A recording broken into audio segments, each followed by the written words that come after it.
Good day, welcome to another edition of Spotlight on Brewster Schools. Eric Rose, your host, along with Superintendent of Schools, Valerie Henning-Piedmont. And Val, you want to thank residents of the Brewster school community for coming out and supporting Brewster kids. Absolutely.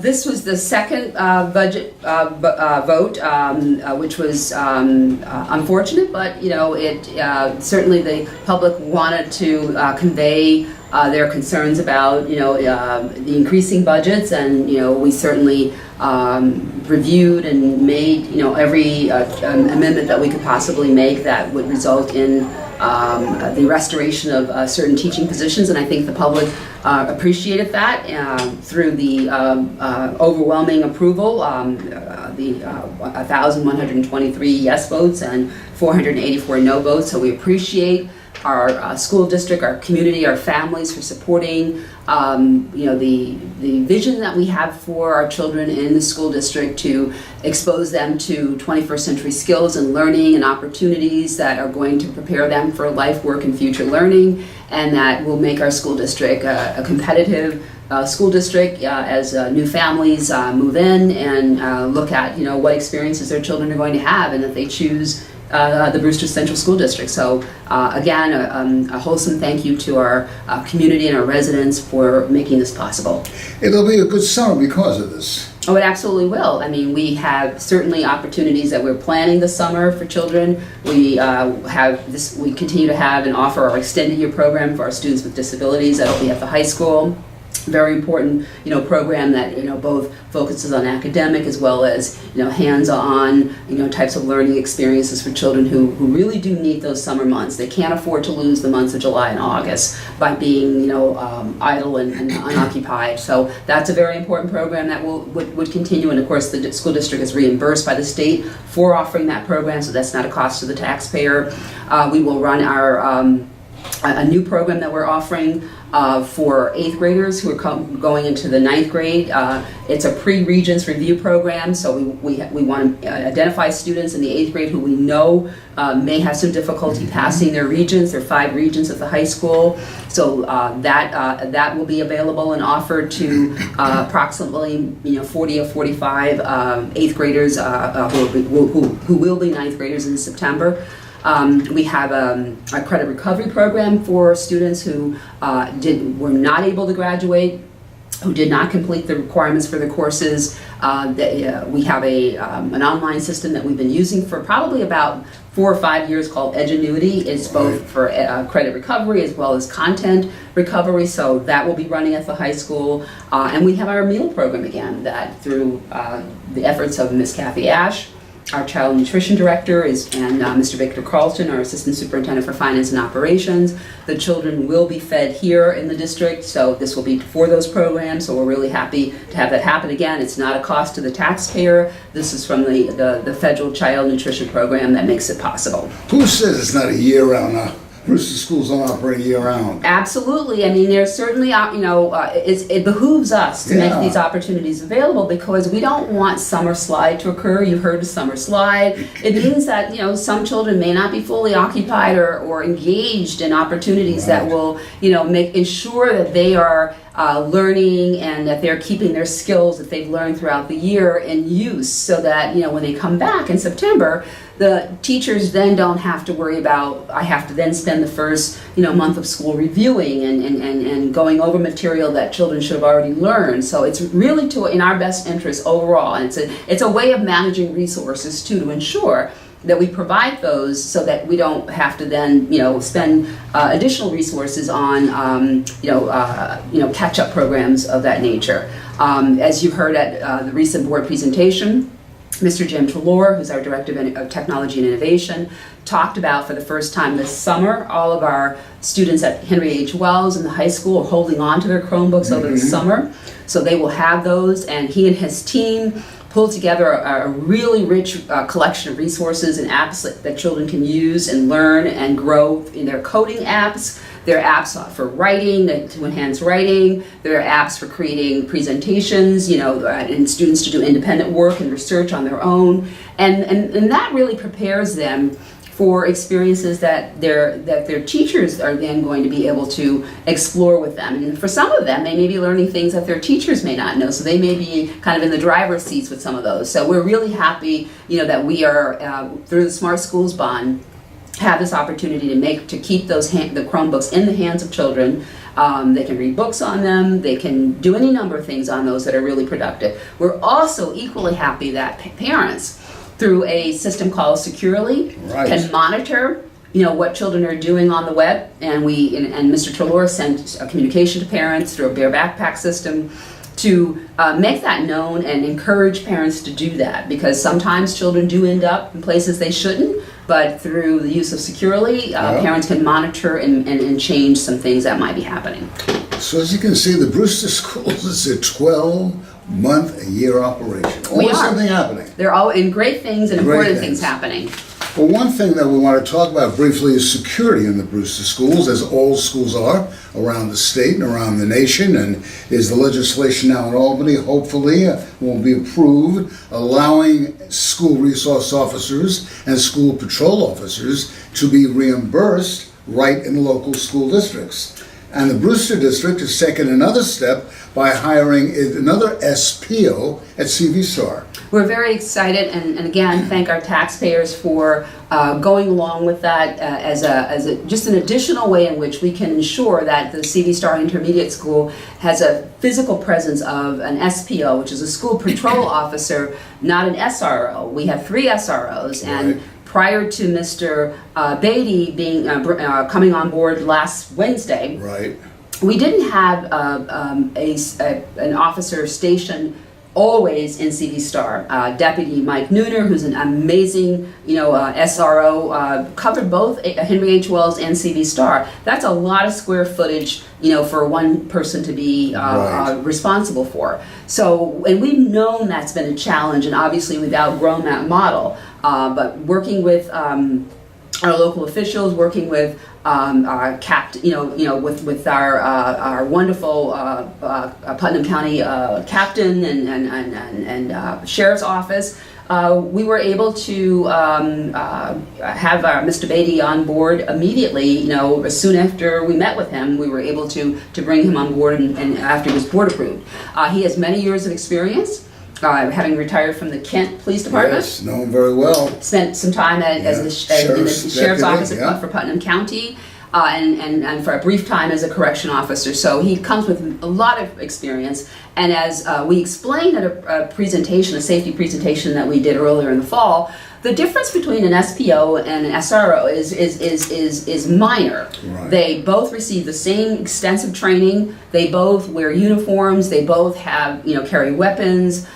They both can make arrests. The difference is that the SPO, doesn't drive a patrol car.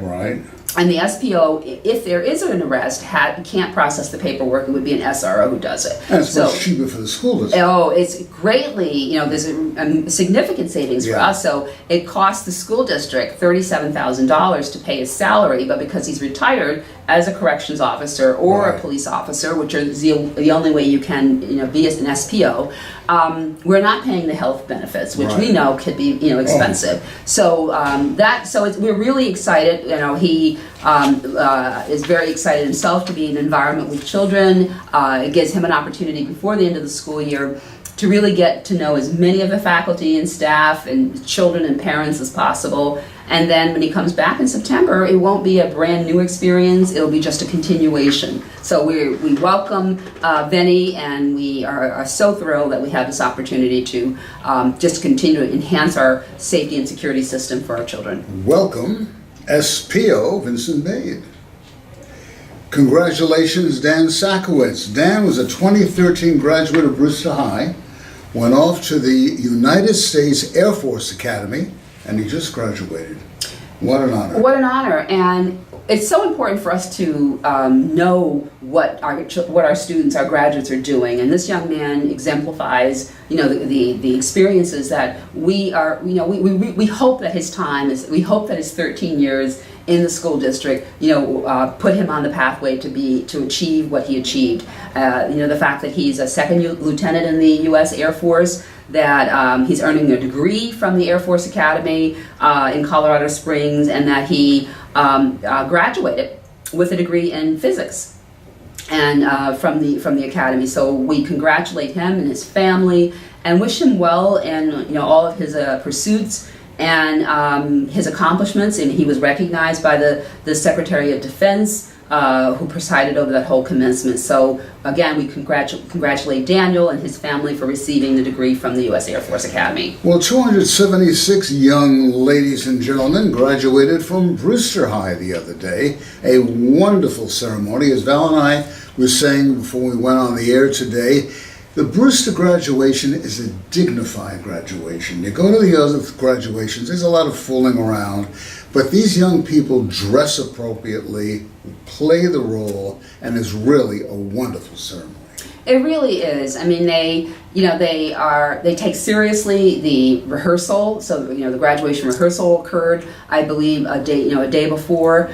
They were all there on time. Mrs. Horler said she didn't have a single student who wasn't there on time. They paid attention. They really did recognize that this was an important rite of passage for them, and that they wanted their parents and grandparents and relatives who came from other places to also be there to celebrate this major transition that they were making from being a public school student to transitioning to college, whether it's 2-year or 4-year, to work, to the military, or a combination of those things. And those graduates, represented many students who were about almost 40 of them who were 7-year scholars, who had been on honor roll, high honor roll, students who've been inducted into the National Honor Society, students who received the seal of biliteracy for obtaining, mastery in speaking a language other than English. So, which will, again, is one of the pathways that New York State developed, and we're very happy. So we had 9 of those students last year, and then 22 this year. So that's really significant. So seeing their cords, seeing them, in their best, as they, have their robes on and walking up and shaking hands as they heard their names being called, was really a gratifying culmination to 13 years in our school district, and we think that we've sent them off to be successful young men and women. And the Brewster graduation is special in another right, in that each year the 50-year reunion takes place the night before.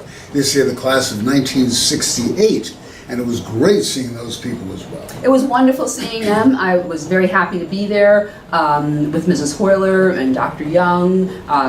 There were 2 board trustees there as well, Ms. Nielsen and Ms. Cacao. And it was just a great way to look at the history of the school district through the experiences of those graduates. I think there were about 34, 35 that attended. The Brewster Education Foundation sponsors this event.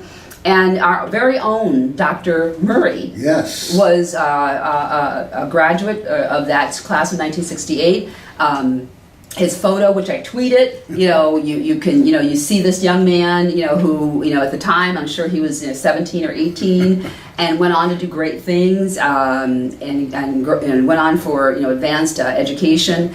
It was wonderful being there and wonderful celebrating that history and seeing that group of people who also attended the graduation the next day have a commitment to the Brewster Central School District and have a pride in the experiences that they've had and value those. As Val says, Dick Murray, Richard, congratulations. We talked to Dick Murray, Nikki Haller. Let's check out the graduation at Brewster. Nikki Haller, the principal of Brewster High, joining us today with a very, very special guest. Nikki, of course, is a member of the class of 1984. The gentleman next to Nikki is a member of the class of 1968. Tell us about our special guest. So Dr. Murray has been the voice of our graduation for years and years. This year, he's retiring. Unfortunately, he will be retiring after 20 some odd years in Brewster. And he's going to be sorely missed. He's one of our premier guidance counselors. Rich, what's going through your mind on a day like today? The last hurrah. Well, it's a little bittersweet, to be honest. I've enjoyed my job and the people that I work with, including the current principal, for all the time that I've been here, really. But I'm ready to go. So I'm happy about that, but I'll miss some of the people that I work with on a regular basis. Does it seem possible 50 years have passed already? No, it does not seem possible, but it was reinforced last night when we had a little bit of a celebration with 50-year graduates. So those people look like they've been around 50 years after high school. Not myself, but they did. What are the plans for the next 50 years? I'm thinking I'm going to do whatever I feel like doing, Eric. And after my wife graduates in another 4 years from the high school, then we'll do things that we've talked about for a long time. He's going to be missed. He's going to be missed. It's going to be a hole in the guidance department for sure, and the whole building. We wish you the best of luck. Thank you very much. Richard Murray, a member of the class of 1968. Superintendent of Schools Valerie Henning-Piedmont, what a wonderful turnout. 269 members of the class of 2018 graduating today. What a happy occasion. It's always a happy occasion. There's so many wonderful people who are responsible for this. Obviously, the parents and grandparents and neighbors and friends and all their relatives, but all the educators and staff, support staff, clinical staff, everyone who has been involved, our Board of Education involved in making sure that this is the day that celebrates everything that we believe in about how to ensure that children are prepared for life, work, and future learning. And so we send off the 127th graduating class of Brewster High School. What's so special about a Brewster High School commencement? It's here in the indoor facilities at Western Connecticut State University. It's cool, it's air conditioned, and of course the 50-year graduates are honored each and every year. It's so awesome. Just the other evening, it was the 50-year anniversary dinner that's sponsored by the Brewster Education Foundation, and one of our own, Dr. Dick Murray, who happens to be in that 50th graduating class. I mean, the 50-year experience, and he was the graduated from Brewster High School in 1968, and it was wonderful to have him there, and it's wonderful for him to celebrate, and it's unfortunate for us that he's retiring this year as well. So we wish him well, and it was just so exciting to see all those graduates. What's so special too, you have people who have remained in Brewster and Putnam County for the past 50 years, and others came from across the United States as far away as California. As far away as California, and there was also a graduate who drove from Florida. So it's really awesome that they decided to come and that they had such a wonderful opportunity to be recognized. They were issued a diploma and some tidbit about who they were when they were students at Brewster High School. So it's just a really awesome way to I think transition into this day, which is another group of graduates going on to their lives. Well, graduation in Brewster, a very special occasion, be it the middle school, the elementary level, intermediate, or here at Brewster High. Yes, and we thank everyone for making this day possible. There's so many people who are involved in making a graduation like this take place, so I want to thank them all the wonderful staff at Brewster High School, Ms. Gina Kelly, everyone, everyone who has a role in making this take place. I want to thank them, and we are extremely grateful to them that we have this as an opportunity, this venue to celebrate, our students and to give them, a way to remember this experience. Experience to remember. One. Chris McCarthy, congratulations, valedictorian of the class of 2018. What does this mean to you? It means so much. It's such an honor, and I'm very humbled by it. What are your plans for next year? I'm attending the University of Alabama, majoring in aerospace engineering. And tell us about some of your colleagues over here. Oh boy, they're great. They're all really smart. They're all amazing people. They're all going to great schools, and I know they're going to do great things next year. And you are? My name's Ying Zhang. I'm Jamie Coughlin. I'm Brian Hoff. Where are you off to next year? Johns Hopkins University. Williams College. Binghamton University. So as you can see, you aren't kidding. A lot of stars coming out of the Brewster School District. Absolutely. What experience did you have going to the Brewster schools? It was just amazing. Everyone was always so supportive and so helpful, everything like that. All of the teachers were great. Everyone was always willing to help out. If you needed help with anything, you could go talk to a teacher, you could go talk to guidance, you could go to the main office. It was just so supportive and so amazing, and I don't know what I would have done without it.